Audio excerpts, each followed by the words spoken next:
Right here is a second generation Chevy Express van. This one happens to be a 2500.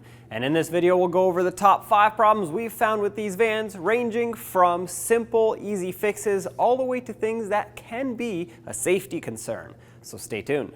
Our first problem is going to be the ABS system. On these vans, they can go bad in a couple different ways. Of course, you have your typical ABS sensor has gone bad situation, which you would of course want to check in detail first. Make sure it's not a connection point on the sensor or on the harness that has corroded or maybe a broken wire. However, on these vans, a lot of times it also ends up being the body control module that's at fault. So make sure your wiring harness leading to the body control module is good.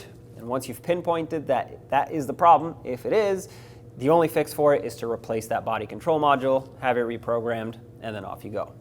Our second problem is going to be an intermittent no-start issue. And what happens is you'll put the key in the ignition, crank it, does not start. What it comes down to is it's going to be the PCM or powertrain control module, which does not properly communicate with the sensors on the engine, in particular the crankshaft position sensor.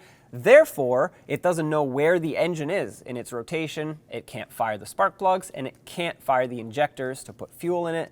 So of course, it won't start. Now, the fix for this is to just replace the PCM if you diagnose that that's the issue. Have it reprogrammed and you should be good to go.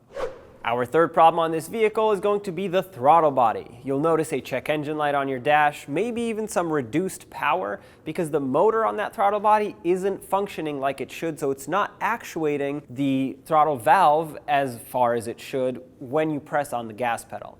Also, what could be wrong is the connection point between the throttle body motor and the harness. So you want to make sure that that's plugged in tight and locked in and that no wires are damaged or broken. If you don't find that the wires are bad, but you do find that there is a problem with the throttle body, a replacement will be needed to fix the problem.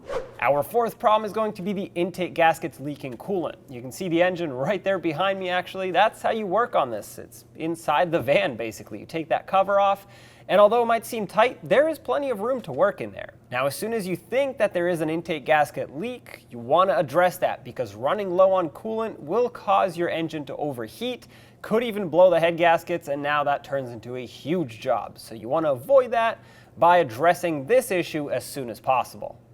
Our fifth and final issue on these is the transmission. Specifically, the 4L60E transmission is known to have some issues, including being locked in third gear, or the valve body can have some issues. Experiencing harsh first to second gear shifts is a common symptom of that. Frequent fluid changes on the transmission can help minimize these issues, but if you have something that is requiring a replacement of the part, that's going to be the only fix, or if it's more serious, a rebuild or replacement of the transmission.